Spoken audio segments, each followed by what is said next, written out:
September 30th, 2014 meeting of the Cocheco Waterfront Development Advisory Committee. I just wanted to be sure that everybody had in front of them or within packets near to them a couple of items, and if you don't have them, grab them from somewhere nearby. There should be an agenda, 2 sets of minutes. There should be a summary of the common themes from the public forum. There should be a draft work plan for the waterfront redevelopment, and there also should be a draft request for qualifications for a real estate feasibility study. So we're going to address each of those in the meeting, so please like to be sure you've had them. First order of business is the approval of minutes from 2 meetings. As you recall, our last meeting was a public forum, and in the interest of time, I decided that we should hold approval of the minutes until tonight's meeting. So we've got both minutes from August 19th and September 8th to approve. So I'd like to direct the committee's attention to the minutes from Tuesday, August 19th, and would like to entertain a motion for their approval. Moved by Frank Torr, seconded by Sean. Any comments, revisions on the minutes from any of the members?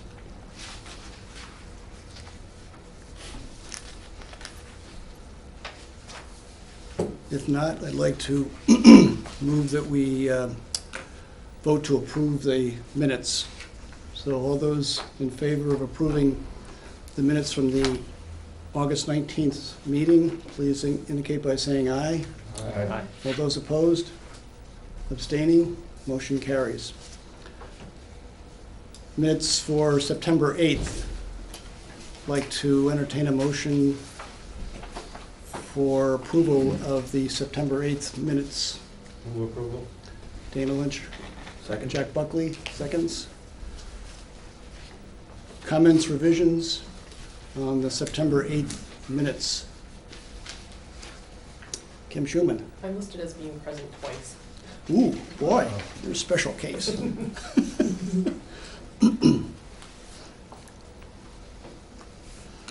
Okay, anything else? All right, I'd like to have a motion to approve the minutes of the, we have the motion to have a vote to approve the minutes of September 8th. All those in favor of approving the minutes signify by saying aye. Aye. Those opposed? Abstaining? Motion carries. Okay, as you can see, we've got the agenda also electronically posted on the front screen in case people would like to refer to that.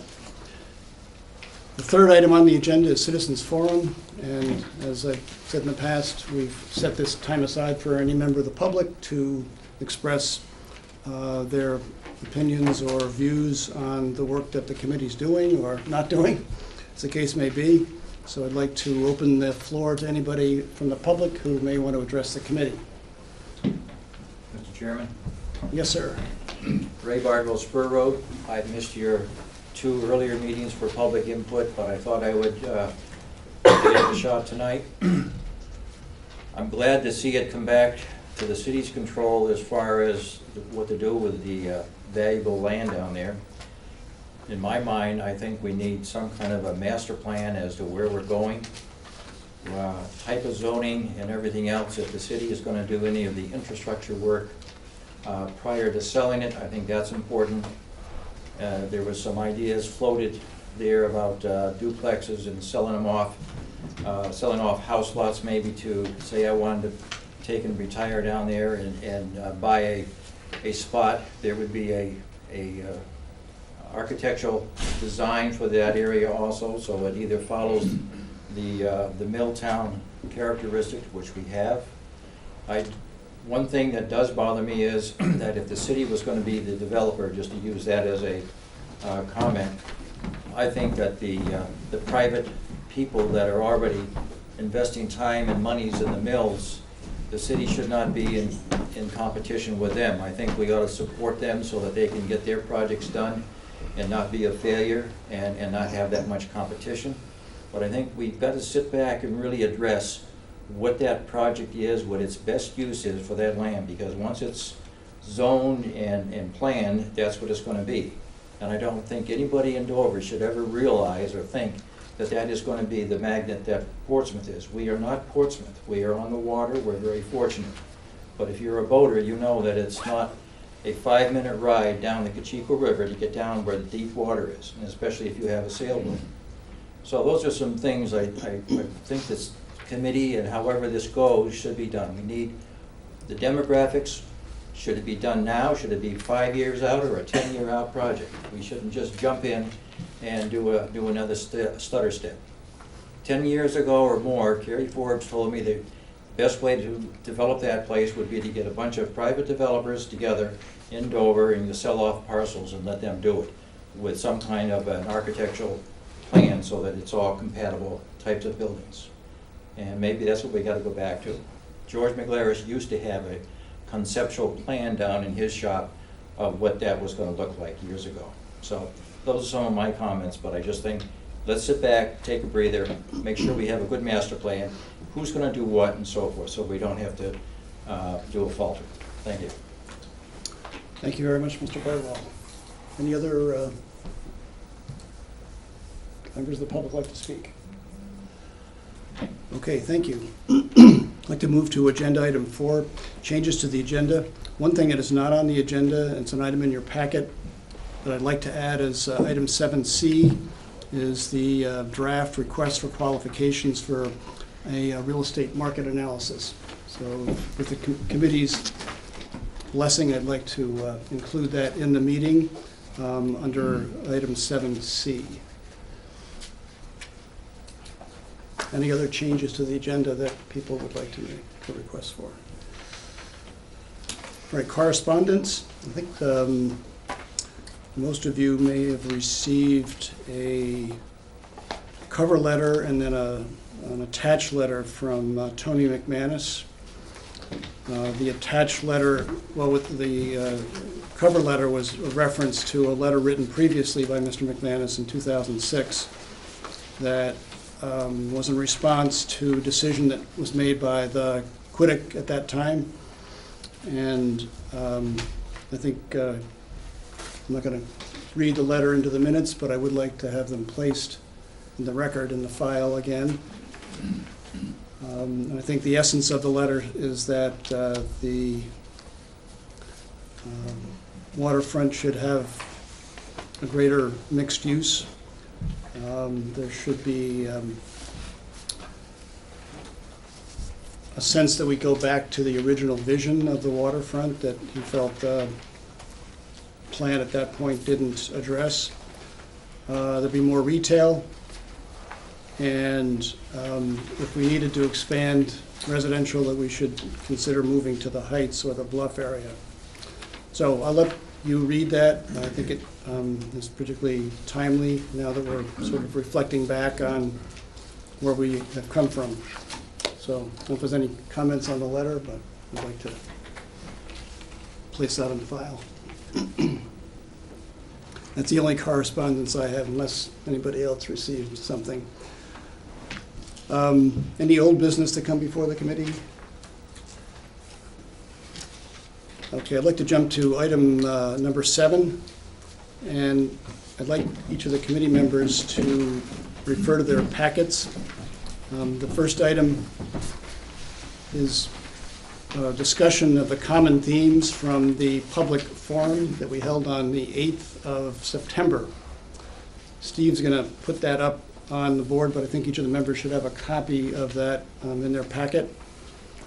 And what I want to do, at the risk of being somewhat pedantic, I'd like to go through these.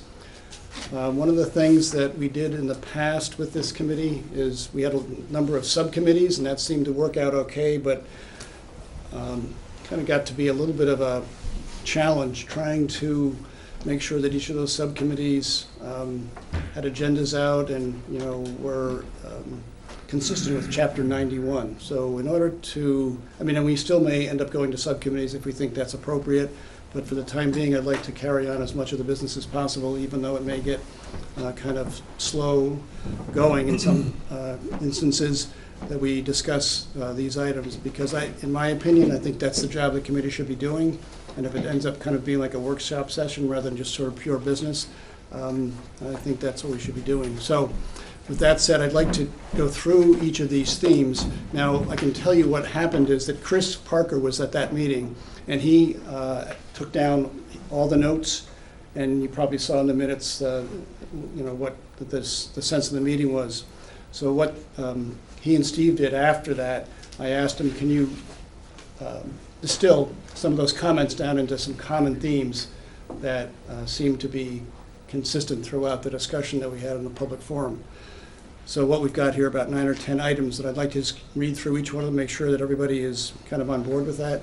And if we're okay, I'd like to kind of keep these as sort of some guidance to us as we move through the process of redeveloping the waterfront. So I'm just going to read through these. Number one, the 2005 Shredden Waterfront Design Guidelines should serve as guiding documents. 2, consider using more than one developer. 3, divide property into smaller parcels for development. 4, development should benefit taxpayers. 5, mixed-use development with less multifamily apartments. 6, public park and open space are important components. 7, consider establishing the waterfront as a TIF district. 8, support conducting a marketing feasibility study. And 9, provide opportunities for public input and involvement throughout the process. So I'd like to see if there's anybody on the committee who has a response to that. Does it, in your opinion, seem to make sense, or should we modify these based on some inkling that you may have had from the public forum that we may have missed?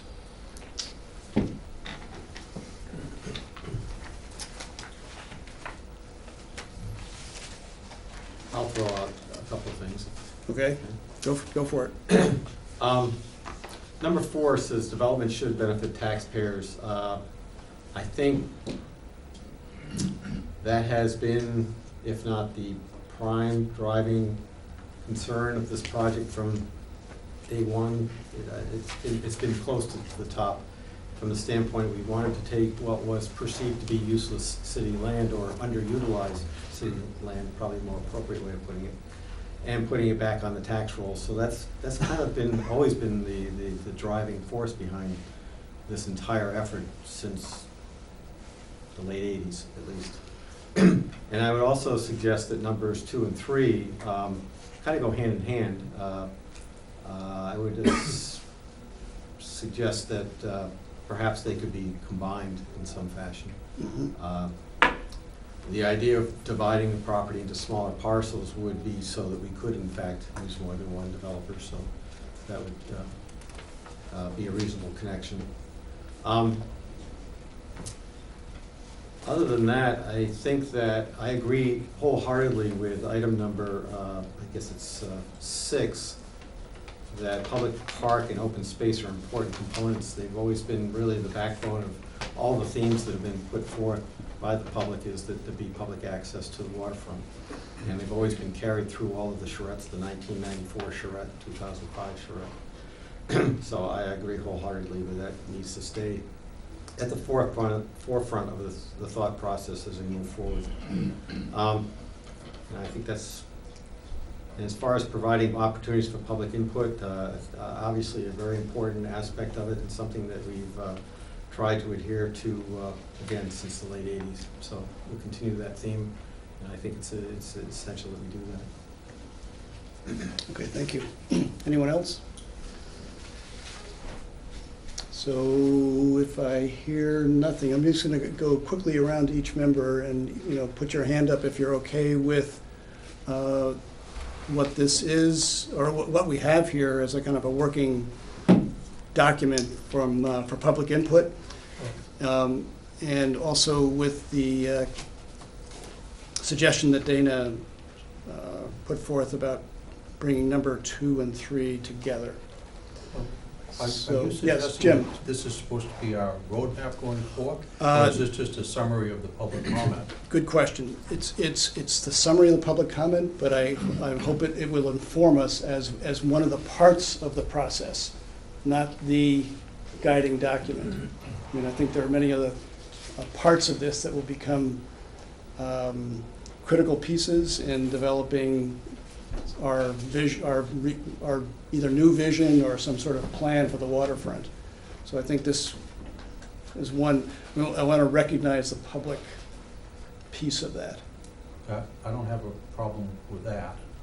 I mean, I got a box of stuff like that, Yeah, and that's fine and it's good, and, you know, we'll take it into account, we always have. But let's do it and get it behind us and then get on with the Right. business. sure. Yeah, I just want to be sure that we're, yeah. So, Brian, does this work for you? Yep. Yeah, sure. I guess one comment, I apologize, I was reading through the RFQ Yeah. while I was looking at this, because the supporting and conducting a market feasibility study obviously is something you're going ahead with.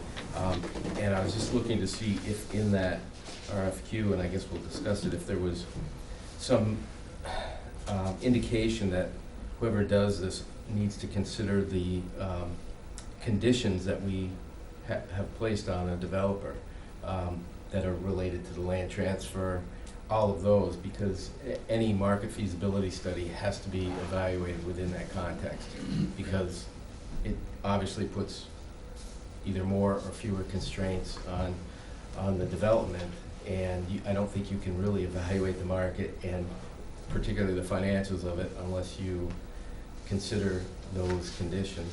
And I was skimming, trying to see if it's Yeah, in this okay. RFQ. Well, I'll tell you what, you can continue to skim, but we're going to go through that Yeah, kind of piece by piece. but other than that, I think it's very consistent with, to my knowledge, the things that we have talked about all along. Okay, Karen? No, the only thing I was gonna say to go along with what you said is that I don't think the LDA or the term sheet are in control right now, that we need to have the marketing and feasibility study before we do anything, because it's kind of hard to divide up a portion of land and say, this is what we're gonna build, but we don't know what's gonna sell until we have that study done. So I think this would be the first step before you consider any restraints before anything. So Okay. otherwise, I agree with what's been said about the public forum and the items. Okay, Jim, I think you're okay. I think this is a reasonable summary. Yep. I'm not sure this is the most important stuff. So, I mean, if all this is a recap of what was said by a dozen people from the public, then that's fine. But, Yep. but we need to get on with the real business. Good, okay, thank you. Dana? I would just suggest we put it in the file and Yep. keep it as a reference document. Frank? I'm good in the same vein as Jim is. Yep, the piece, but not, yep. Sean? Yeah, same. Kim? Likewise. Jack? I'm fine with it. Okay. Mike? Alan? All right.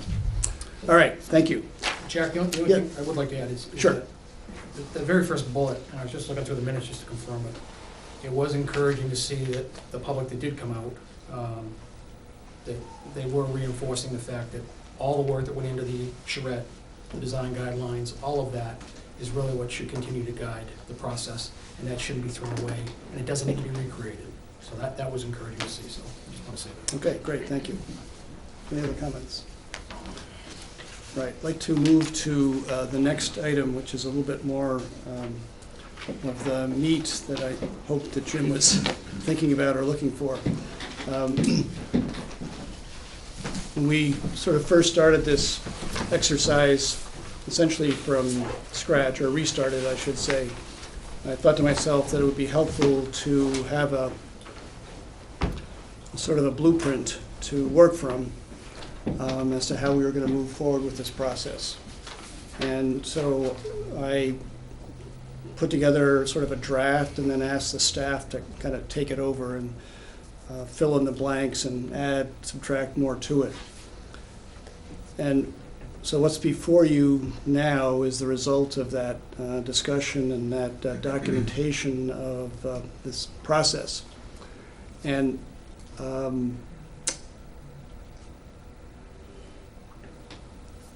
want to sort of couch this with a couple of caveats. Number one, what's before you is just sort of myself and a staff brain dump, so to speak, of what we thought might be a good approach to the redevelopment process up to a certain, up to kind of getting a developer on board, or less certainly getting the market analysis completed. So it certainly is open to revisions and changes as we go through it, not only today, but as we go through it even 2 weeks or 3 weeks or a month from now. Some of these dates might change. Some of our so-called meeting times might not always be on the meeting time dates that we've set here, but hopefully it'll give us something to start with as we enter this process. So what I'd like to do is go through this piece by piece, I guess sort of 20 tasks, and just see where people are on each of these. So we started out, and we're already sort of beyond some of this, the initial meeting of QUITIC back in August, the public forum, documenting reasons for the Dickinson abandonment. I think that's been made fairly clear, but we can actually, ask the staff to, put a memo together if we think that's critical. Documenting the key themes from the public, which we did as part of our public forum meeting on the 8th. And then we're at second QUITIC meeting. That is QUITIC meeting notwithstanding the public forum, which I didn't see as a meeting per se. So at this meeting, we've got a couple of things that we would like, I would like to accomplish. One is the review and discussion of the input received at the public forum, which we've sort of done. Developing an action plan, which I believe we're covering right now. And we can probably add one more now, and that is discussion of the RFQ, at least in draft form. And then from there, we have suggested task 3, prepare an existing conditions and constraints map of the site to be done in October. 4, revise vision and key waterfront elements if necessary. That is, that we would take a look back at tasks 2 and 3, as well as probably some other items, and determine whether or not the vision that we have or have had still applies today. Prepare a draft RFP for market analysis, which essentially we've already done. Draft proposed TIF documents. Now this is probably jumping the gun a bit, but there's been a lot of discussion about the potential for creating a TIF district in the waterfront area, and whether or not we do that. I'd like to keep the process moving forward by having the staff at least prepare an outline of a TIF for that area, so that as we move through the process, it'll come before this committee, and we can discuss that TIF opportunity and whether or not it's appropriate.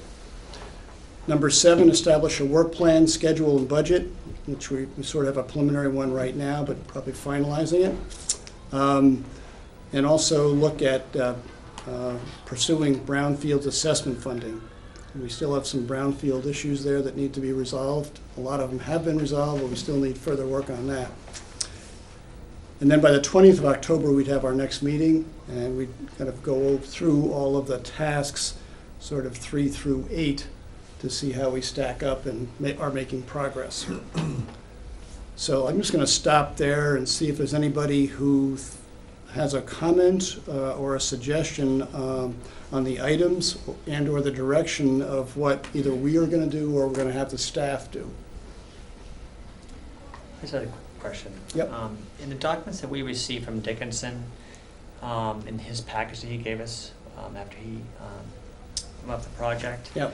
do we have any kind of bids or quotes or estimates on all the initial infrastructure? We're talking about this TIF district. Yep. I think it'd be a good idea to have an idea of what that dollar amount's gonna be and what that's gonna entail. 'Cause I really think that was a huge roadblock for him and any potential developer, is if we don't do a TIF district or somehow get the city involved in getting some infrastructure done ahead of time. Yep, that sounds like a good idea. I do know that he kind of put together a pro forma Yeah. that, was that part of the LDA, Mike, or not? I know That that was something that he had shared with us. separate, yeah. And he did outline the costs for the park, reconstruction of the seawall, and the infrastructure. So those numbers are somewhere. Great. They may be dated, obviously, but, so Yeah. I think you're right, we need to kind of bring that forward. And I think that'll help inform us on not only that, but also some of the things that he went through in his own thinking about how he was gonna redevelop the property, but ultimately didn't really work. So I think those will be helpful for us to learn from in terms of how we want to approach the redevelopment process. So, any other questions on items 3 through 8? I guess I just have a general observation, which is that some of the people at the last meeting mentioned, and Ray Bardwell mentioned again tonight, that at some point, there needs to be a master plan for what's gonna happen. And the advantage of dealing with a single developer was we let him develop a plan which was then acceptable to us. And with that master plan, someone has to be responsible for implementing it and paying for it. Yep. And if we're gonna be establishing an overall scheme for this, and then breaking it up so that no one developer does it all, basically that means the city's the developer. And I think we need to find out early on as to whether or not the city council is going to support what is likely to be a substantial expenditure, regardless of whether it's funded through a TIF or bonding or however it's gonna be. Because, you know, a couple of weeks ago, you spent an hour and a half standing in front of the city council, asking them to make the blandest of commitments to, yeah, we'd like this to go forward. And although some of the committee members, you know, said, yeah, we want it to go forward, some said, well, no, we gotta wait to see what the public says. And, you know, toward the bottom of this, there's a provision for $30,000, but that's a drop in the ocean as this goes. You know, at what point do we find out if the city council is gonna back up the money that it's gonna take to hire the consultant, do the design, come up with the master plan, pay for the infrastructure, all of that stuff? Because if we don't have the taxpayers' dollars going into this project, which up until a couple months ago, one of our guiding principles was no taxpayer money in this project, you know, unless we know that the council's gonna support that 180-degree change, we're all just spinning our wheels here. I thank you very much for bringing that up, and I think that's an absolutely critical point. And I think that commitment should come prior to the quote master plan, because at the, task 21 is, in my opinion, it's just not on here, is the master plan. In other words, we're going to take all of this information, the market study, the existing conditions, and so forth, and say, okay, here's the plan for this area. But you're right. If there's a developer that comes forward and says, I can do this whole thing on my own, and here's my financials that show I can do it. I mean, that's one scenario, which is not maybe so likely as it was 6 years ago. On the other hand, if it's a more incremental type of development with several developers, then that becomes a much more complex process to manage. And you're right, we absolutely need, in my opinion, and I think anybody who knows about real estate development, from the city's point of view, they need somebody there who is going to be watching this process move forward and making sure it's done consistent with the master plan and all the other variables that we have here. So I think it's important, absolutely, for us to expect the council to be prepared to move this forward with some kind of potential financial support. Do we even know that the $30,000 here is committed or committable? No, good question though. But that, I think, as the chairperson, I'm saying let's kind of move this along, and we'll, we need to huddle with the council. So you'll see, Jim, that there are checkpoints along the way where we're going to check in with the council, and we'll do that as often as necessary. But I think one of the items that we need to clarify with them is making sure that we have the support we need to move forward. I just worry we've got a real cart and horse problem. The council's going to say, until you tell us more what you're going to do, we're not prepared to support it. And unless the council's willing to put up some money so we can figure out what we're going to do, we can't tell them. Well, if you want, I can address that. If you want, Mr. Chair.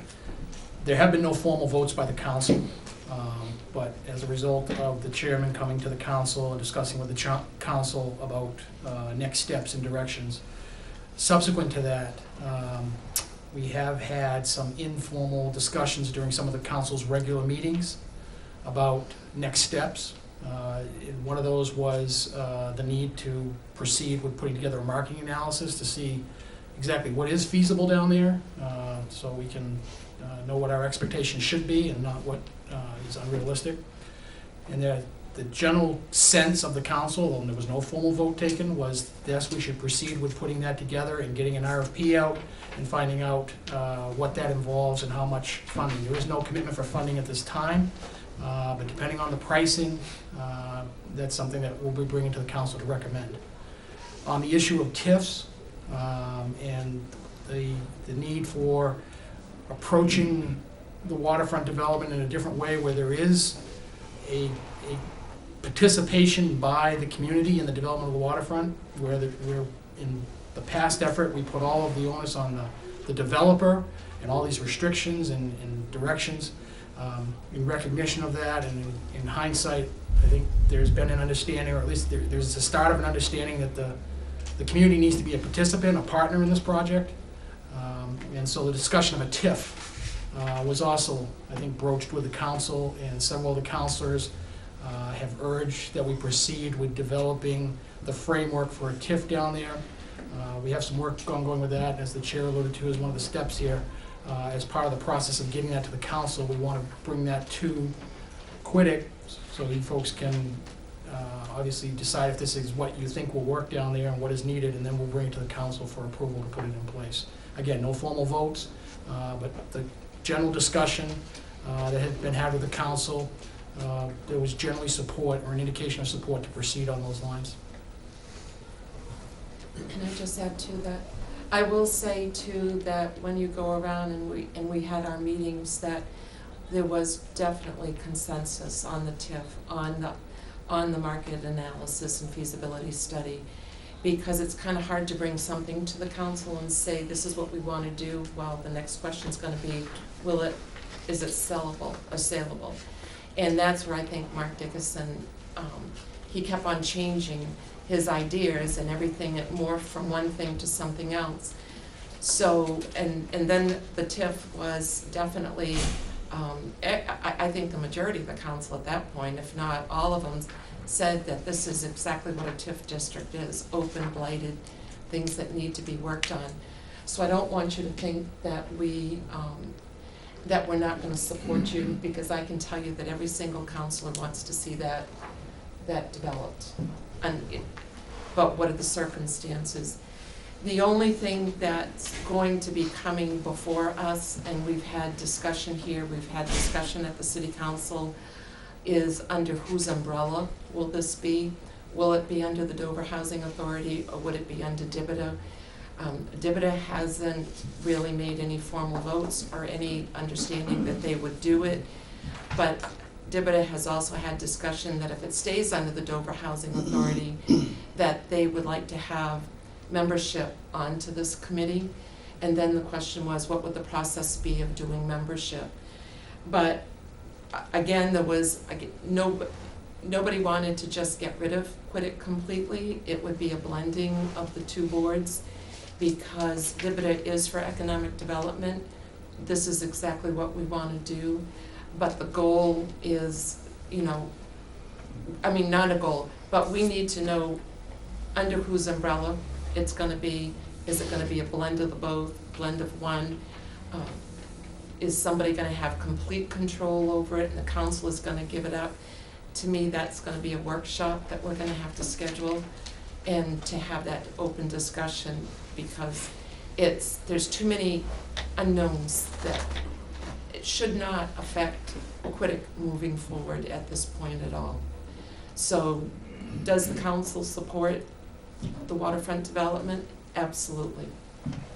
And it's, and their number one priority, and like Mike said, there was no vote, was that we need a marketing and feasibility study.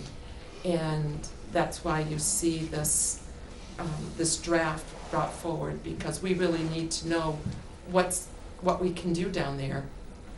And I was kind of excited to see the climate change of Dover, that meeting that's going to be scheduled about the height of the river, what other things we'll have to take into consideration, because depending on the impact from that study is going to give us even more information on what we're going to have to do to handle the waterfront. So I think over the course of the next month, because this meeting is on the 21st, that I think Quiddick needs to understand what climate change and what that study is going to bring forward on the height of the river over the next few months, because many of us that went down to see the Mother's Day floods, I saw that whole section of land flooded. I know we've dredged it. Do we need to dredge it some more? Do we need to take some fill and build up the walls? What do we need to do? We don't know.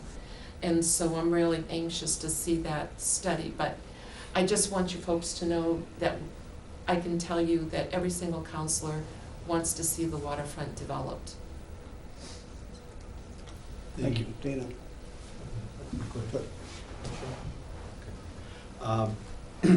I'm just wondering, and this is kind of just free thought process here, if this market analysis, I'm looking at the market analysis and I'm looking at all of the available information, information available under section 4 of this draft RFQ, and the multitude of pieces of information, studies that have been done since 1989 and so on and so forth.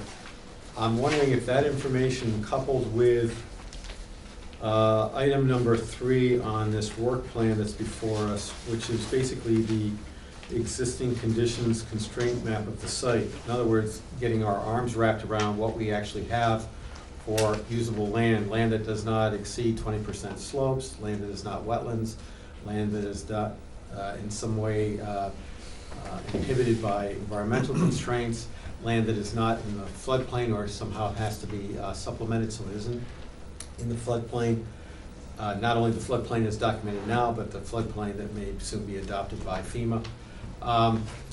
Taking all of that information and giving that base plan plus the reports that I just mentioned to whoever the consultant is, and getting that market analysis done early on, because that's going to help shape, in my mind at least, if we're going to abide by the vision and the 2005 charrette and all the other information that the public has brought to us through the years, it seems to me that those pieces, that market analysis really is going to help us shape a workable master plan, something that has the potential of being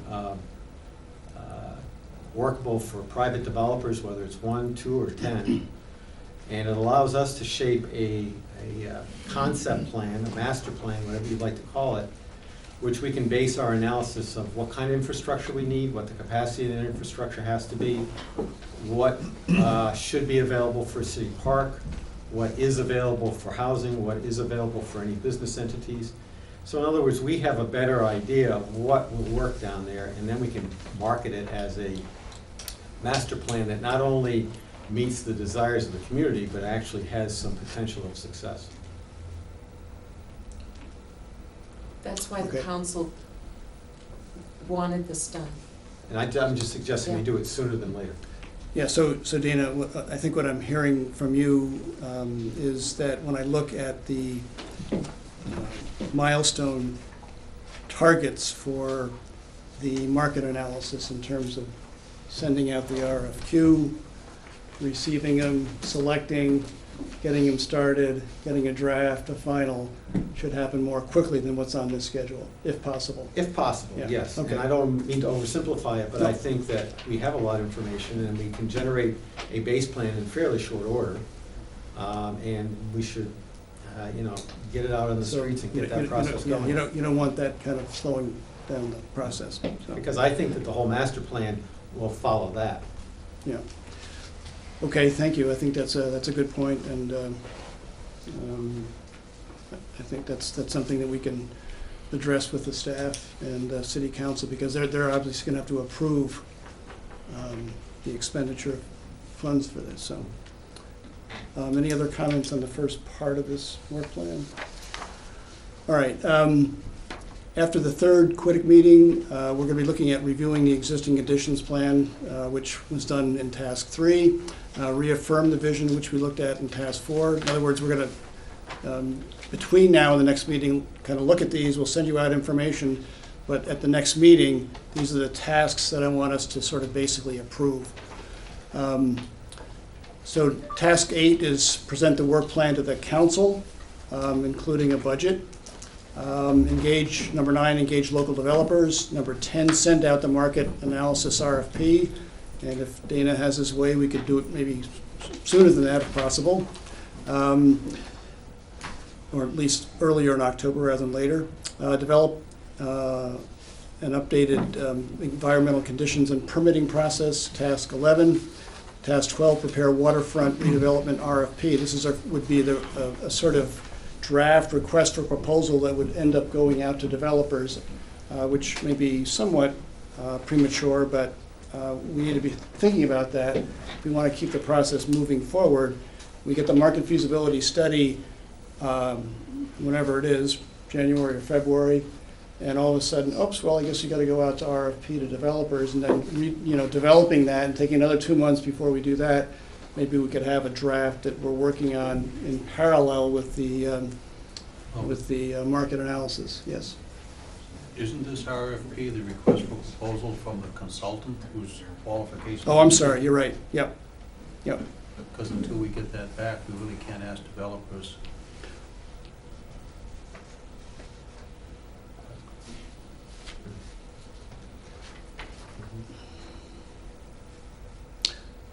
Well, okay. I think we can. Let me take a look at that, and I'll talk with the staff I'm about thinking that a little bit. 14. But maybe move that down the chute a little bit. Well, the 10 is market analysis RFP. Right. Right. But so you're receiving the proposals in mid-November for the RFP for the market analysis. 19 is meant to be, as Jack said, start thinking about what sort of RFP we would send to a developer based on the market study. So that's the RFP But I that's think- mentioned in 19. Well, Jim's looking at number 12, which is prepare waterfront redevelopment RFP, which I think he's suggesting is somewhat premature. Before we get back Yeah, to the yeah. analysis. So I think we could Yeah. probably, shift that down a bit and maybe start working on the outline of that in January or something. And then when the market feasibility study is completed and presented to the city, we can go out to RFP to developers as quickly thereafter as possible. So, Jack, yes. I just want to comment. Yep. Number 12 was meant to tell staff to start working on it, not Right. Quiddick would get it that early, but Right. we don't want to wait till the last minute when you guys are ready for it and then all of a sudden start working on it. Okay. It was to That's fit true. it into our workflow. Yeah. That we can't wait until January to start working on an RFP, that we should start working on it now. And Okay. just to clarify. Good, Chris, thanks, yeah. Just to clarify the marketing analysis, if you folks say you're okay with it tonight, it can go out tomorrow. And according to the purchasing agent, we need a 30-day window for consultants to have the ability to bid on it. So we would get it back November 5th, would be the response. So we're looking at getting, that's where it says number 14, mid-November, would be early November, theoretically. And then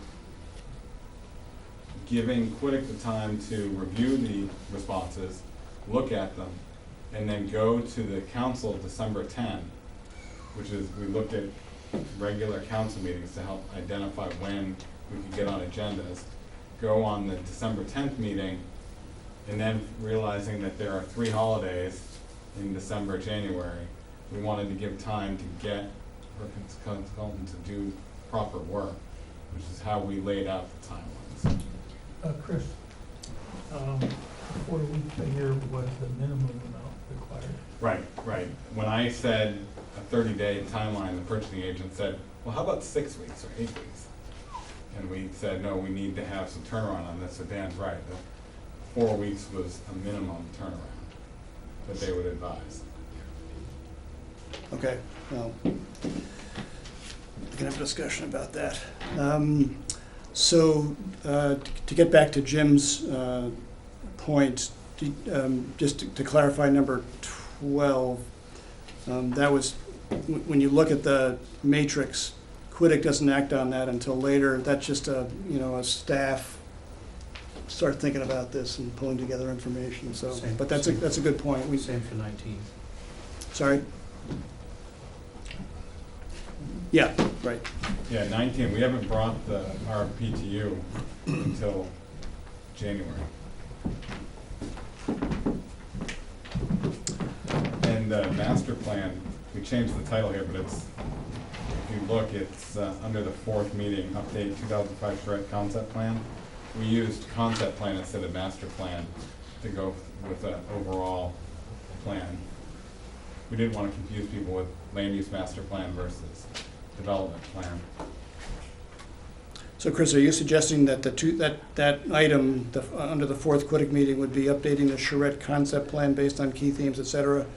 That it would seem to me,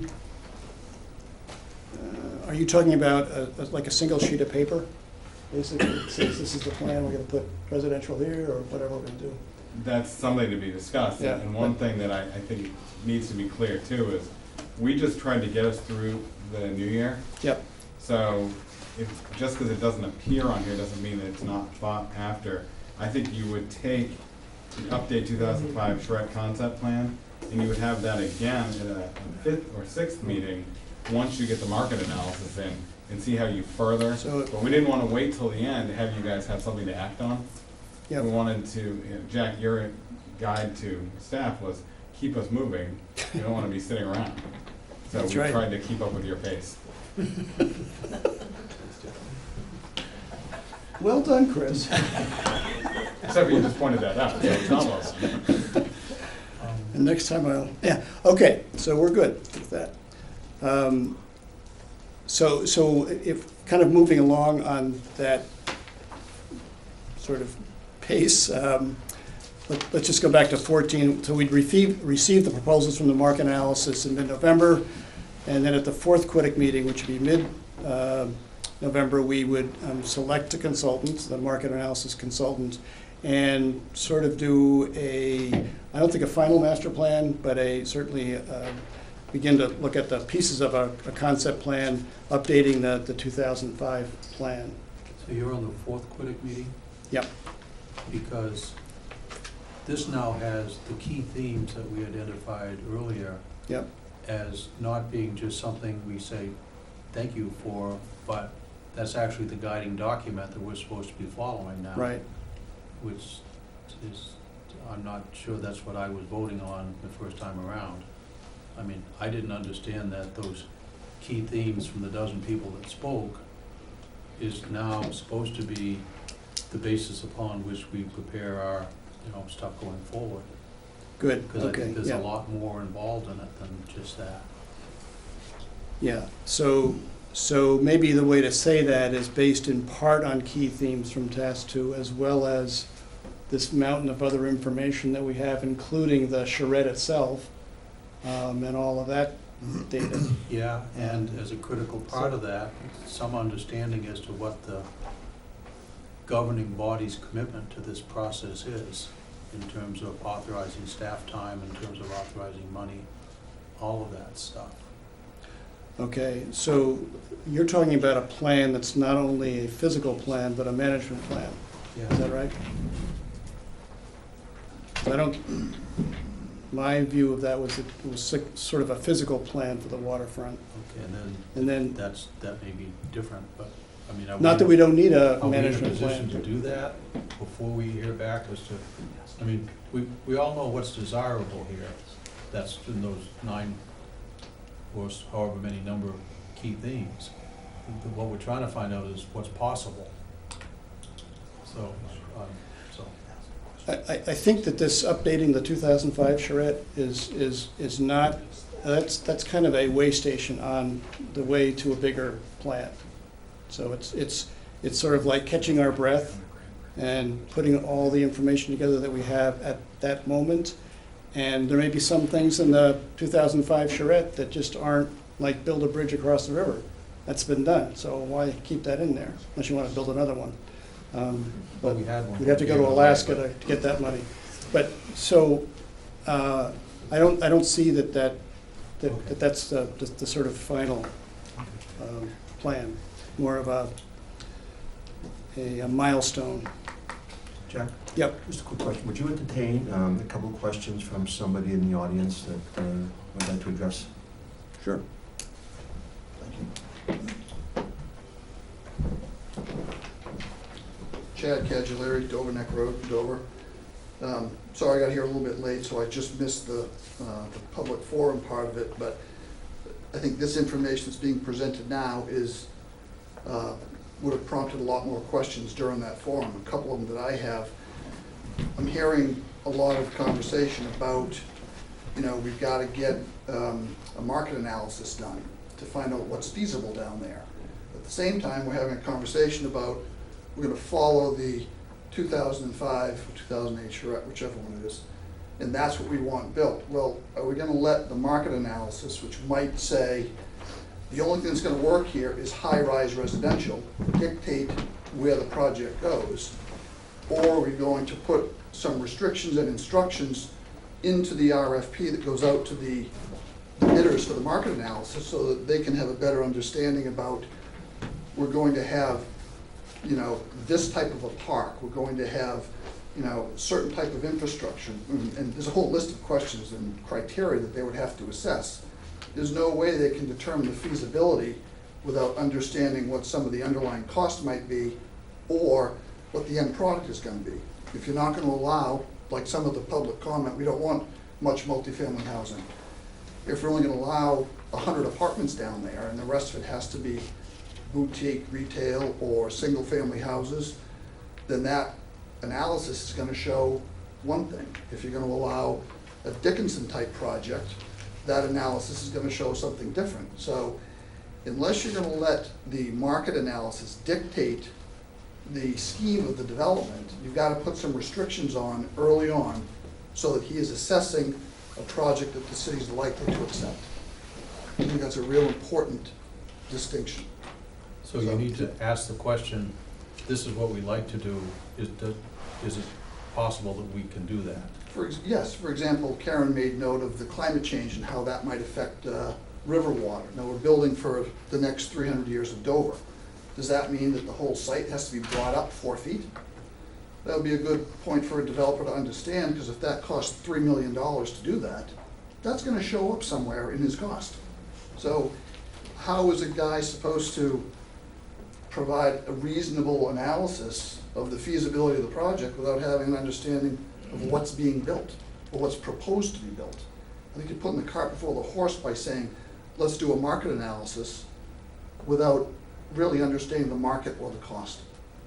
I think it's going to require a little bit more time to guide that RFP process with a set of instructions that reflect what's likely to be approved by the city. You're not going to get every detail worked out this early on, But if you know you're not gonna allow a project such as the previous submission, then say, we're not gonna allow something like that. Or we've gotta factor a certain amount of infrastructure.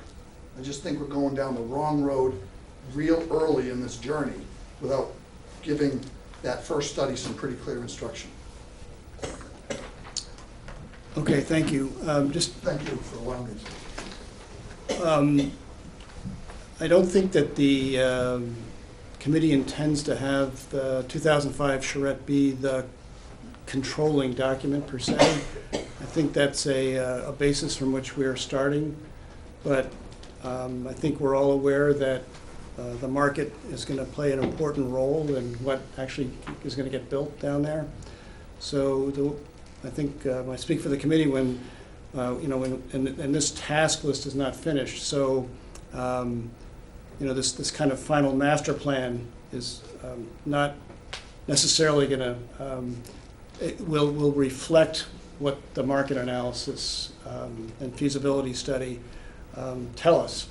We're not going to, try to create something on the waterfront that's not going to be successful. So we're going to make sure that we bring that into the mix. As far as the specifics of the RFP, I think you bring up some good points, and if you'd like, you could take a copy of what we're about ready to work on. And there are some, I think, provisions in there which talk about different scenarios of development that we're asking the developer to address. But if you have some comments on that, we'd more than welcome them. Any other comments or questions? Mr. Chairman, behind you here. Hi. In listening to what you're trying to do, I think you've got a tremendous task, and you're all far more familiar with all the data than what I have in my mind. But I think I would suggest that you put out a blanket market analysis to see what the best use of that property is, and put some constraints on it so that you don't end up with all industrial down there. But let the market dictate to what you want to have down there, and then create the zoning and the other stuff to support it. But do you really know that even what you've had in the past is going to be successful down there until you see what the market out there is going to be? And the market probably shouldn't be in the next 2 years. You may be out 5 years, but let that market tell you what that property can be best used for, so you can have a successful project. Don't put the constraints on it before you find out what it's going to be accepted for in the marketplace. Okay, thank you. At the risk of going through the remaining items on this, there seems to be quite a bit of interest in the market feasibility study. So what I'd like to do is begin to dig into that. And if people have any additional comments on this task list, please let me know, and I'll talk with staff about it, and we can amend it. But just please see it as a sort of flexible working plan for the committee, so that we don't kind of get off track. Doesn't mean that we can't change it or amend it, but what I'd like to do is move on to the item 7C in our agenda, which is the City of Dover RFQ for the real estate market analysis for the waterfront. And what I'd like to do is focus in on the scope portion, which is Roman 3, and go through those items. Now, this is a draft, so if there are comments, additions, recommendations to change things or add things or subtract things or whatever, we'd certainly welcome those. So I'm going to read through this piece by piece and see if there are any comments. And I think I'll just do it bullet by bullet and see if there's anybody who has a comment on it. So I'm going to start with task 1, inventory, review existing conditions, plans, and data. Item 1, source and assemble relevant market data for surrounding regional and local area, including site of proposed development. Item 2, review previous plans for proposed development. See Section 4, which has all the listing of development. And review other plans as necessary. Item 3, conduct sufficient interviews with stakeholders in the area, including representatives from business, real estate professionals, property owners, et cetera, to get a sense from them what they think the market's all about. I talked with Chris a little bit about this, and I think we may want to nail down a certain number with the developer. We certainly don't want them to do 50 interviews, but maybe half a dozen might be something reasonable. Any questions on any of those bullets for task 1? Task 2? I have Sorry, a question. yes. On item, second bullet. Yep, It talks about proposed previous plans. yep. I would hate to see the last plan presented to us, which we agreed to, used in the future. Okay.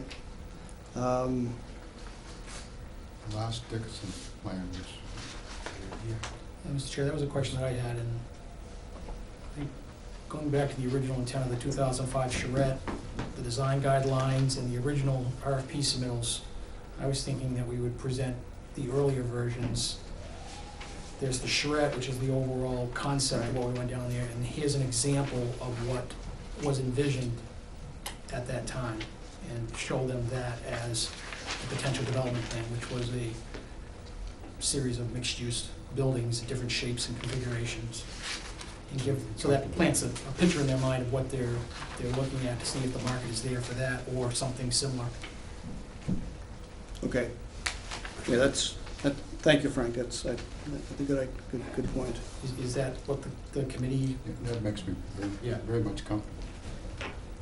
Yes, Dana? Yeah, I'd like to just, both, I don't see either, of course, I've gone through this very quickly, I don't see either one of the, oh, okay, never mind, 1996, 2005 charrette Yeah. is in the data.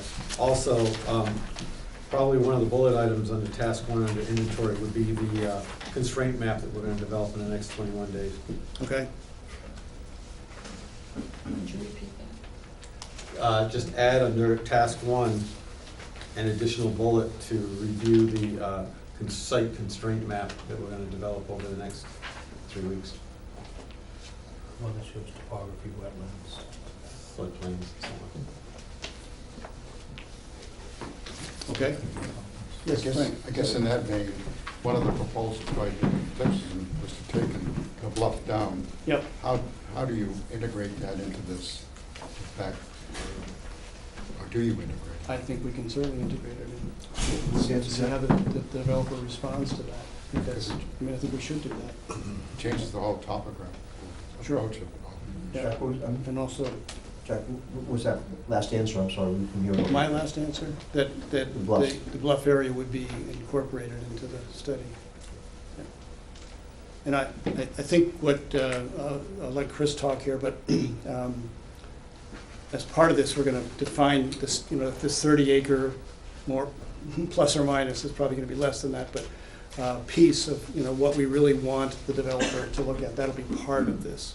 So, Chris, you have a comment? I just wanted to point out, and the manager probably covered it, but if you look under the list under information available, which we reference here on the bullet 2, we purposely didn't put the Dickinson development plans, the concepts, because we knew the bad taste. So we specifically looked to the charrettes, looked to more generic data as opposed to those charrettes, or those concept plans. Okay, good, thanks. Okay, task 2, real estate market analysis. Not to beat a dead horse, but. Sorry?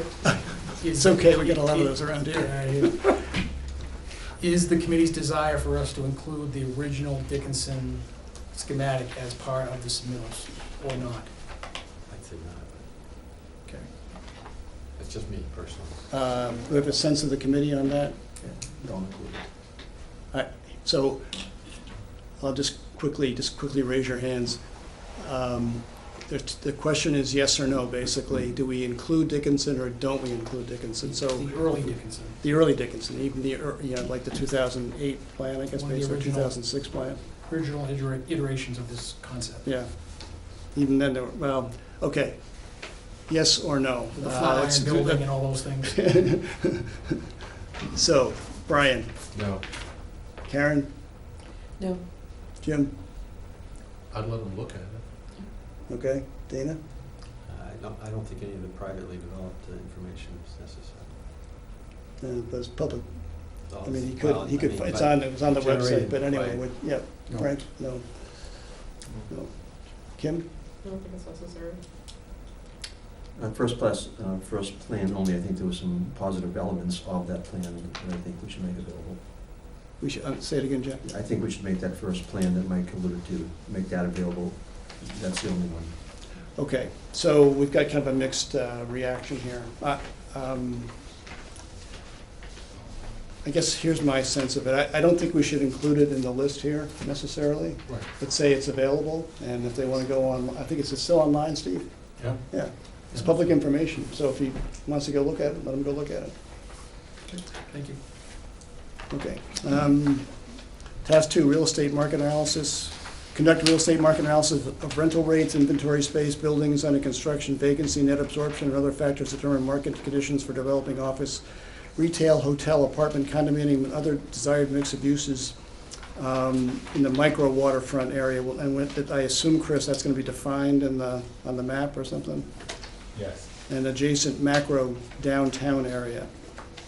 The analysis should include market absorption for various uses, sensitivity analysis, various densities of for various uses, and if you hold on, we'll get to those.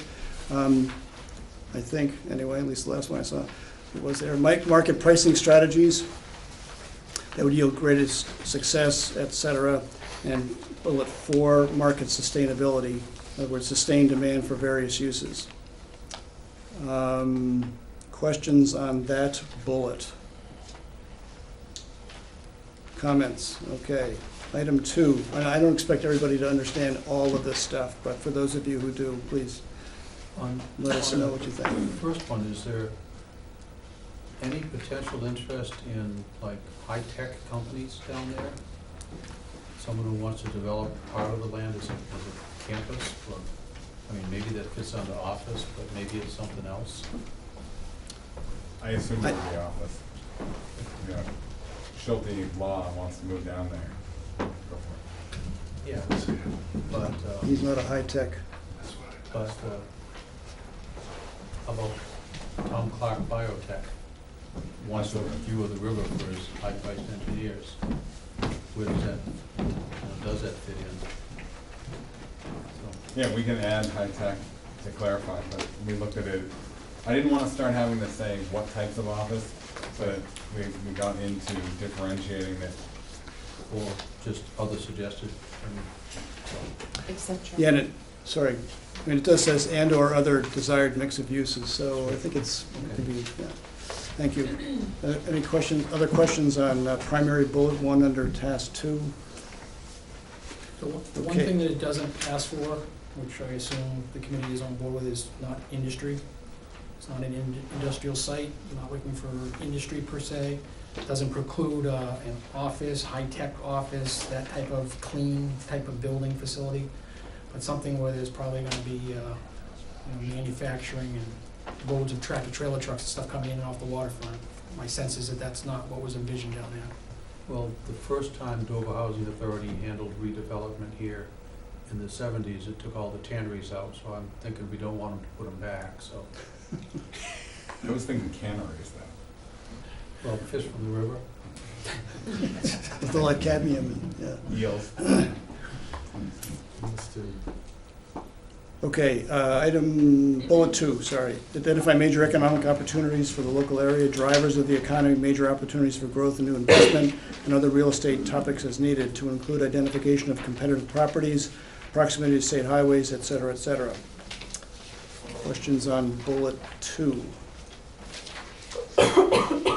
Bullet 3, evaluate proposed development site and adjacent area for needed public improvements to facilitate desired mix of development.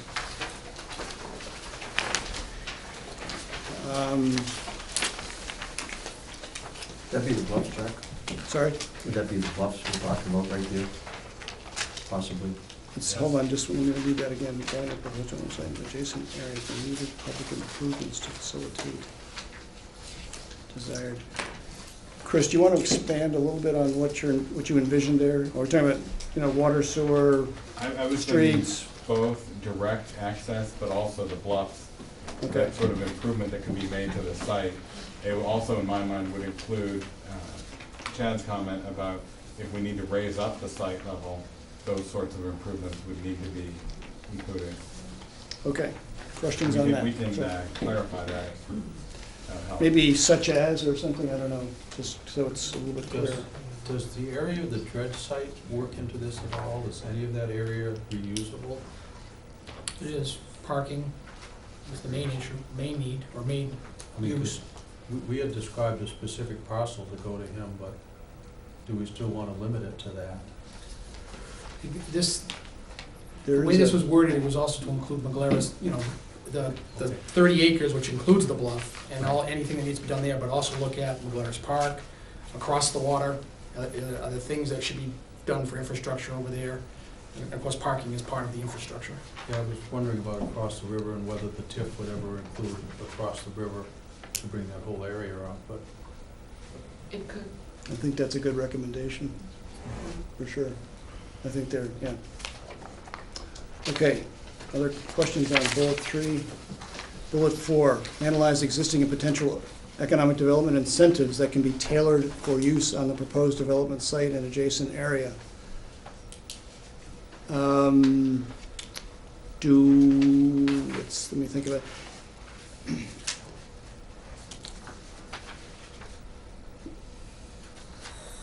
When we talk about development incentives, I think we may need to be somewhat more specific because they're relatively limited in this. I mean, if you go to Massachusetts, there are a lot more incentives. Here, it's like not much, but, so. My goal in Dan, correct me if I'm wrong, because we tag team this one, Sure, yeah. is we wanted to not be so specific that someone didn't think outside the box.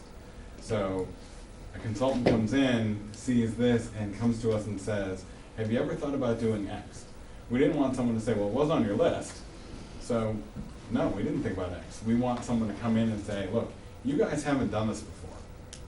If I were gonna do it and I needed to market to someone, here's what I would incentivize. Okay, And through the conversations with you folks, with staff, with others, we can say, by the way, we can't say no taxes ever. Or we can't say, we're gonna give you $8 million to set up shop. We can tailor that through conversation. okay, thank you. Dan? There are a number of incentives that we can offer. You can put it in an ERZ zone. The TIF is in fact a financial incentive. And then there are a number of state programs in terms of training and wage subsidization during the process. So there's a number of things that might be included in that category. Okay, thank you. Questions on that bullet? Okay, next, analyze local land use and zoning to determine current and future development potential, et cetera. Any questions on that? Okay, task 3, real estate market recommendations and plan. Provide recommended development mix, density interface with public parkland spaces. Sorry, let me just finish here. Phasing and summary of financial and market risks going forward, such as changes in lending, market value, trends, and demands. Questions on bullet 1? So I want to get back to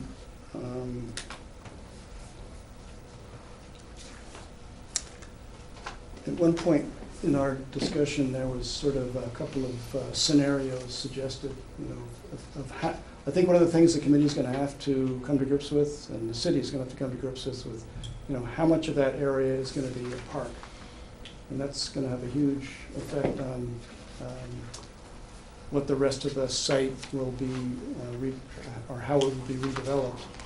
So I think it would be helpful to someone doing this study to have a sense from the city of what our expectations would be for how big that park is, whether it's 5% of the site, 10% of the site, 20% of the site, and what that leaves for remaining land for redevelopment. So I don't know how we sort of suggest those possible options or ratios of, The reason that I left it somewhat vague like this is very much what Ray was saying earlier. I didn't want to preclude the market from telling us what the development potential was. I would rather have the market analysis come back and say, the whole thing could be X, and then have the community say, that's great that the whole thing could do that, but we as a community want to set aside this amount for parkland. I didn't want to go in and preconceive that we weren't going to develop everything. I thought about doing it and saying an 80-20, a 10-90, however you want to word it, but I thought, let's let the market tell us what the market actually can absorb on those sites, and then let the community say, that's great, market, but this is what we actually want. So I was looking at this as informing your discussions. okay, the thing I want to be sure of is that if we get a market study that's completely, well, that's significantly contrary to having a public park there. I mean, it may come back and say, that's the only, forget the park. The only way you're gonna get, be successful here is to have this type of mix. Then we'll have a choice. They don't have a choice. And that's why we're But then the getting, question is, well, okay. But then when the developers come in, we've got a different, I'm just trying to, I guess what's the offer, so to speak? And if can the developers be successful if there's 30% parkland? I think, Or, from my so standpoint too, if we give them the charrette, yeah, which clearly shows parkland. And I'm not a real estate market analysis person, but if I were, I would think, from an end user standpoint, the park is an amenity which helps sure. the sale of my rental units on the second floor of my gym shop. That sort of thing, I think using the charrette as a guide helps clarify that. And if there's any hope for waterfront shops and restaurants, having parkland between them and the water could be exactly that amenity. Right. The Of flow course, buffer. we, Okay. Mr. Chair, Chair. Yep. Can I ask a question to that point? So following that logic, when you got the RFP back from a consultant, and you liked what he said, then that's the RFP, the instructions that go out to the developer? Not necessarily. I think if the committee will decide what, I think we'll take a look at that study and then decide how we want to cast the RFP so that we have the most potential success for redevelopment. So you may negate what Well, the guy says, because you're gonna change it. no, not necessarily. I just think that we want to have the flexibility to, I mean, if he comes back and says, forget the park, I don't think that's going to fly by the committee. So, But we've already paid for that study. that's right. So then you need a baseline, because once you get the financial Right. market feasibility analysis, Yep. what then is the backbone for the proposal that For the goes out to developer. the market for the developers, the Right. people that actually spend the money, Yep. not collect the money? Yeah, I got you. I guess that's kind of my point to this, ratio thing. I mean, I think we need to be, in my opinion, somewhat more directive about what we expect for public amenities. Yep. I think we've taken kind of a large leap here in terms of the city's engagement in the project. And I think we have to be very realistic that in exchange for that, the public is going to expect and be pretty firm in terms of its expectations and what it's going to get in return for that. This is really a big change from all on the developer to potentially the city being involved in different ways through a TIF and giving up some revenue or allocating it differently. And I can see under no scenario residents of the city not, with that in mind, being pretty firm in terms of their expectation for what they get in return in terms of either public space or whatever. So I really think we have to be somewhat clear that that's going to be an expectation, because it is going to be an expectation. Yep, okay. Other comments, Karen?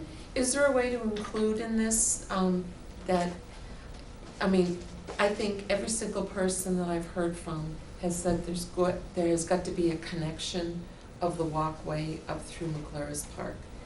We have dealt with a community trail, and now we're finally completing the community trail, so you can get from point A to point B. And if there's a way to write in here somewhere that inclusive would be a walking path with park space, I don't think we have to say 5%, 10%, or 20%, because then we're already making these restrictions as far as development goes. But if these folks know that we have to have a path that should walk across the waterfront and go up to McGlaris Park, that is gonna tell them that somewhere along the way, that there has to be some sort of green space. And I'm not so sure if we should call it green space or if we should call it a park, but I think if we put a walkway in, it's gonna define or have some form of a definition of, we want something of that faction, to be included. Because I think, again, so many times when sitting on the outside listening to the Quiddick meetings in Dickinson, is that there was too many constraints, and if we start putting too many, I think we're gonna start limiting people coming in. So, but I think as far as just a general type statement, we need a walkway to connect from point A to point B, and that's gonna tell me right out of the gate that I'm having green space to the left and probably green space to the right. The question is how big. Okay. Any committee members want to respond or further discuss this? Just very quickly, I think the placekeeper for public access is highlighted in both the charrette reports, and if this, whoever does this study is directed to review that, I think that will become clear as a prerequisite of any type of development. But to your point, I think, the scope of that green space is gonna have to be something that perhaps their input will, market analysis input will help us understand what we can and can't do down there. But I still, as stewards of the public vision, if you will, which is kind of how I view one of our roles in this whole process, I think that public access is an essential component. It always has been. It's come up over and over again for 25 years, and I don't see how we can let that go. It's just what will be the scope of it, and at what point, what is the break point at which we are devoting so much to green space that we are sacrificing the development potential, i.e. the benefit to taxpayers, by increasing the tax base to the community. Well, that's, So, follow up? Yep. That's why I said that if we just say we need to have access, because on some of those charrettes, there was a lot of green space. So am I gonna assume by looking at it, that I'm gonna assume that this is what we wanted from the very beginning? And that's the point I'm trying to make, is I don't wanna look at this drawing and say, wow, this was so many feet wide, and if I was a developer, I'm going, oh my God, is this gonna be required of me? So if we say we definitely need this path, tell me how you can incorporate that into this. Jack, can I just? This is a discussion, so go Okay. ahead. Basically, and this is always the danger that we ran across in creating pictures, is that the pictures were an interpretation of what we heard from the public.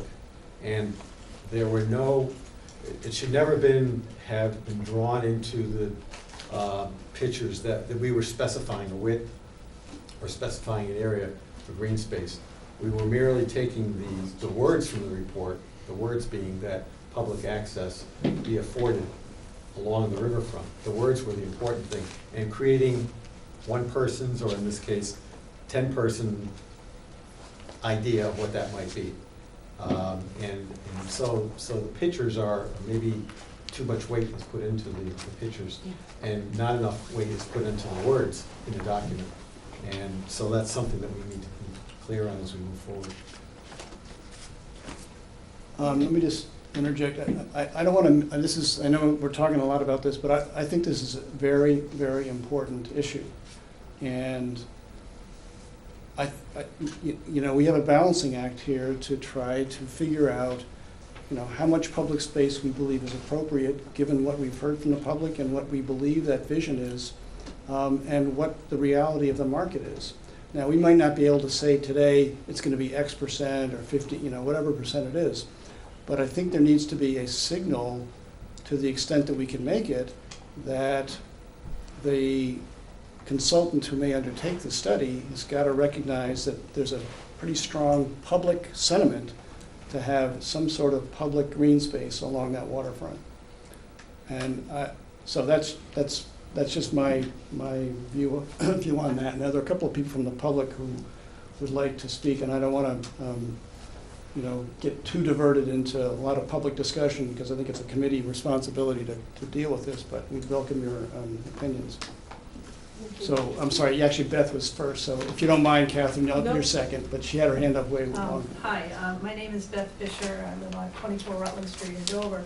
I'm here to, I actually have put in both camps. You know, I've watched this process for a long, long time. My background is real estate development, but I guess today I'm here wearing more of a public recreation hat.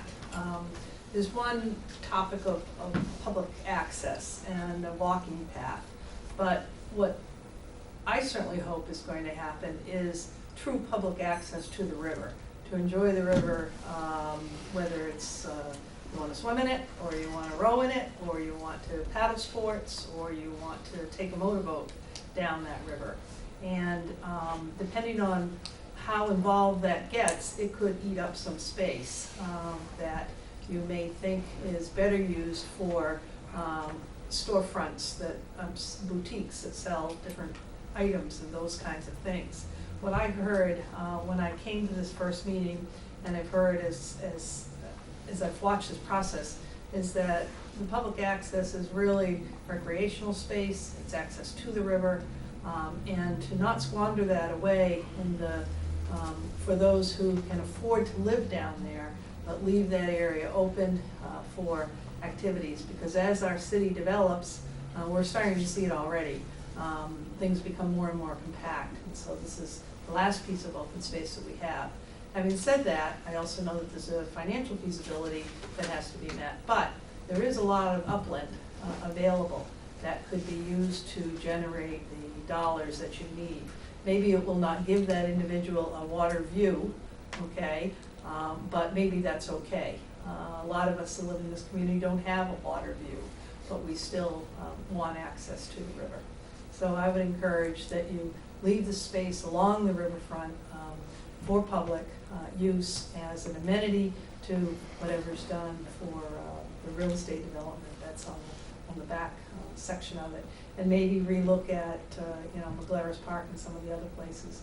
And then leave some of the areas that have not been developed at all, that have maybe not virgin forests on it, but second and third, you know, growth forests, and leave that alone so that there's clearly some trees and parks and walkways that you don't have to truck out to County Farm Crossroads to get to the good-sized pine trees and those kinds of things.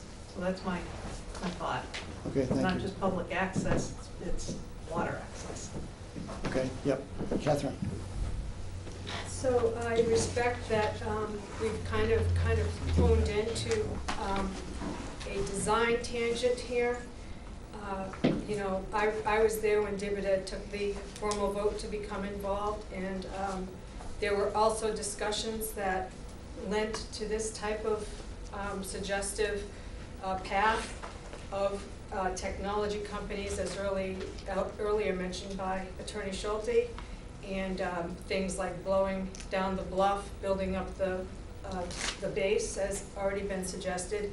Things like moving River Street back so we could have a walkway, just like at Hampton Beach with the stores across from the street. All of those things are nice, but I have to support what Mr. Lynch said, and others I've heard speak, and that this should be a complete feasibility market study, so we see what we get. And I've heard the council say individually that this should be a long-range vision, 50 to 100 years. Where will it be and how will it be utilized? So, I mean, we can take all these pieces and throw them around the room here, but I think it's essential that we do the market analysis. And also, I saw a 6-to-1 vote that what is listed here for the design charrettes will be produced and given to the people who are doing the analysis. I don't think that we should include, even to say purport, that they should follow any link on our website. It should be a clean market analysis study. Thank you.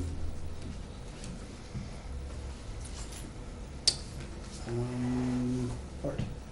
Art Guadano from 634 Central Ave. I also want to echo the same sentiment Catherine's mentioning, and that Dana and Jim had suggested.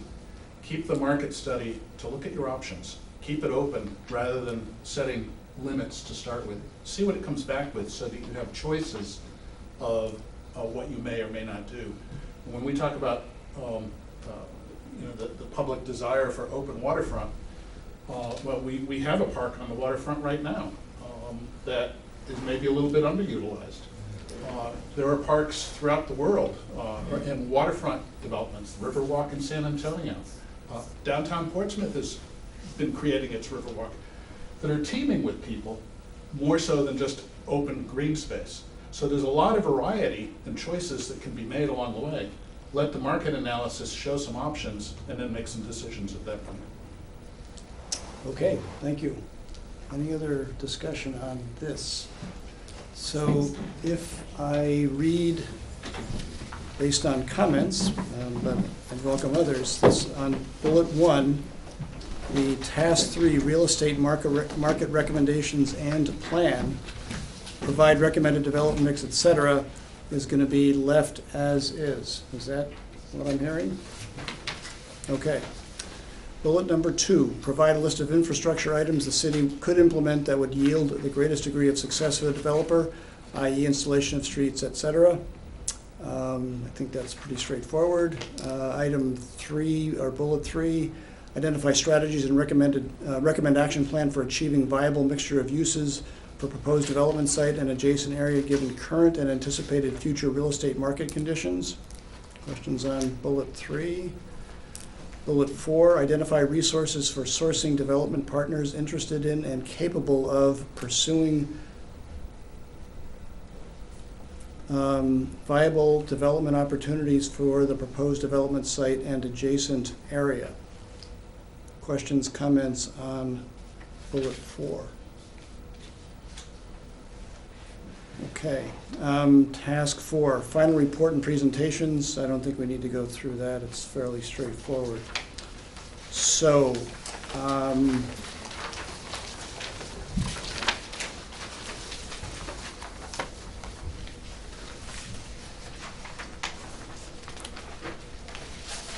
Steve, I just want to be sure that the minutes reflect a couple of things that came up in terms of what should be either added or subtracted.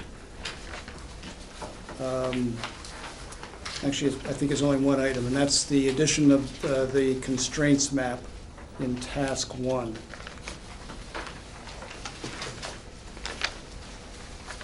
So in terms of direction back to staff for changes, I believe that's the only one that Chris?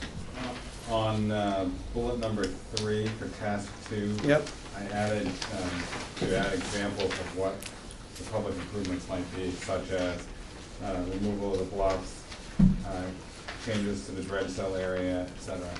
Okay, thank you. Any yes, Chris? I mean, Jim.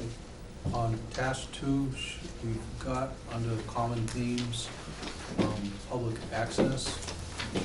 Should we include specifically access to the water? Mm-hmm.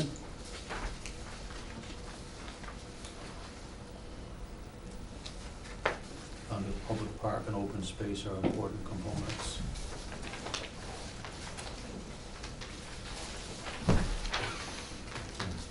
Where are you putting So. Sorry, Jim, where are you? Under Help common me. themes, way back to the beginning. Just, yeah, no. So is that just a reminder to the committee about that's a, Well, if this is capable of being edited, I'm just asking whether or not that's something the committee thinks is important enough to add in that. But perhaps it's not, maybe public park and open space is sufficient. But several people did mention access to the water at that session. So, and we'll probably all remember it when we start seeing proposals and stuff. But so are I you just suggesting remember- that we amend the draft RFQ to include some language with reference? No, I'm just saying that if this is going anywhere other than in my box, if it's one of those things that the consultant might look at, Yep, the question is, should this document, Common Themes from the Public Forum, include a reference to access to the water? For whatever weight the consultant thinks it's worth. I mean, the Dickinson plans had fairly elaborate plans for the knuckle with a dock and right. a gathering, and God help us, even a public bathroom down there. Right? But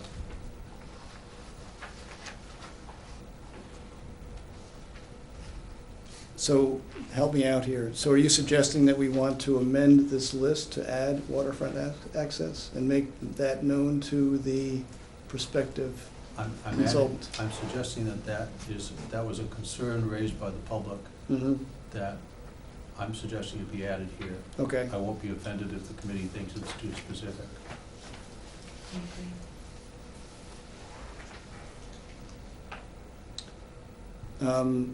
Committee comment on Jim's suggestion. Dana? I'm fine with adding it to list, or just letting the record show tonight that is an important component that needs to be considered. And I'll just make note in the record that the 1995 charrette specifically mentions water access. Then probably fine. As long as they, As long okay. as they have Here- access to that document. Here's what I would suggest is that, for the committee to consideration, just to amend the common themes to add some small addition of language that identifies public access to the river as part of an amended common themes list. Fine. Anybody have a problem with that? Okay, thank you. Thanks, Jim. Good. Okay, any other comments on the draft RFQ? Only as to the timing, I know Yep, Dana wants to get this done, and you gave instructions to staff to keep us moving, but we've been at it for 30 years now. That's why I want to get it done. but Jim, you and I want to be alive. You know, we don't want to Well, just only for. but see, this will be one of those things that will give us incentive to accomplish that goal. I'm just thinking that, to the extent that we need action from the council, we want to get that done and presented to them before we get into the budget stuff next spring. But I'm not sure that we've got to rush this to the point where we've got to have something ready to be voted on in January. I mean, the land isn't going anywhere, except Karen points out it may be flooded before we get done with this. So it may be going somewhere, but. The sooner the better. Oh, yeah. I think there's three things that are gonna happen in the next 4 months, and the mayor can certainly comment as well. One is that with the RFP going out for the marking analysis, the council will be asked to award the bid and the source of funding for that. There'll be the development of the TIF district, to get that outlined and in place, so when we are ready to go out and find developers or a developer, or however that plays out, we know where that is. So I expect that will be completed within the next 3 to 4 months. The third item, which is, you heard tonight, is the discussion about the administrative attachment, the legal attachment of Quidic's operations, whether it continues to stay housed with the Housing Authority under Chapter RSA 205, I think it is, or whether it transitions to DIBTA, which is 162G, or whether a completely separate entity is set up under 162K to make that happen. I expect the council's going to get into that discussion. I know the committee has already taken a position on that, but I expect the council is probably going to have a workshop on that before the end of the year to discuss that further. And when that happens, obviously, I would expect the Quidic folks to be invited and be able to share what the committee's position was. Can I ask the indelicate question, if you're going to do that by the end of the year, are we just kind of blowing smoke for 2 months if the council decides they don't want Quiddick to? I hope not, be because, around? my recommendation, I'll tell you right now, my recommendation is that, and was, I think, mentioned by some of the councils the other night when this was discussed in the room next door, there's an incredible amount of not only energy and enthusiasm to see something happen here, despite the length of time and obviously this recent setback with Dickinson bailing. But there's a lot of institutional knowledge, memory, expertise that has been on this group, this committee. There's a lot of work that this group has done in the past decade alone, never mind the 20 or 30 years that some of you have been at it. So my recommendation is that this committee continue to stay in place, intact, continue to guide and provide oversight for the waterfront development and the tasks that are taken to get us there. But for the city council, I think my comments to them is to the extent that there needs to be a discussion about whether the project stays with the housing authority or not, for those that want to raise that issue, it's really not about Quiddick itself. It's about where's the legal entity that is going to develop the waterfront. Quiddick can move, whether it's housing authority, DIBTA, or become its own separate entity. I think the council can make that decision. Obviously, I don't know what the council will ultimately do, but that's ultimately what I'll be recommending to the council, is that it's not a debate about Quiddick, it's a debate about where the development is attached, and ultimately that should be driven by where is the best, where is it best situated under state law that would allow all the things that need to happen for it to be successful, whether it be TIFs, economic development incentives, staff support, all those things. And we've yet to sort through all those details in the statutes to make a recommendation, but that's where I'm going to ask the council to focus their discussion. Okay, thank you. And given that the council voted to give that authority to the housing authority, there may be a question as to whether that authority can be taken back without the consent of the housing authority, but that's Mr. Blankenshop's job. You don't want to give us a legal opinion? Got any more bombs there, Jim? Well, no, I gotta say, when I came to town 40-some years ago, my first job was working with Don Bryant on behalf of the Dover Housing Authority to condemn or buy almost all of downtown. And it happened to be in conjunction with digging up all the streets and separating the water and sewer, which has mixed results, as we found out lately. But but that process worked very well. I mean, there was a lot of authority there, there was a lot of integrity involved in that process, and it worked well. And frankly, it seems to have been working fairly well since 2005 when this all started, but that's just my prejudice. Thank you. Other comments? Okay, I'd like to have a motion for adjournment. So moved. Second? Right. All those in favor? Aye. Aye. Thank you. So, Shaw.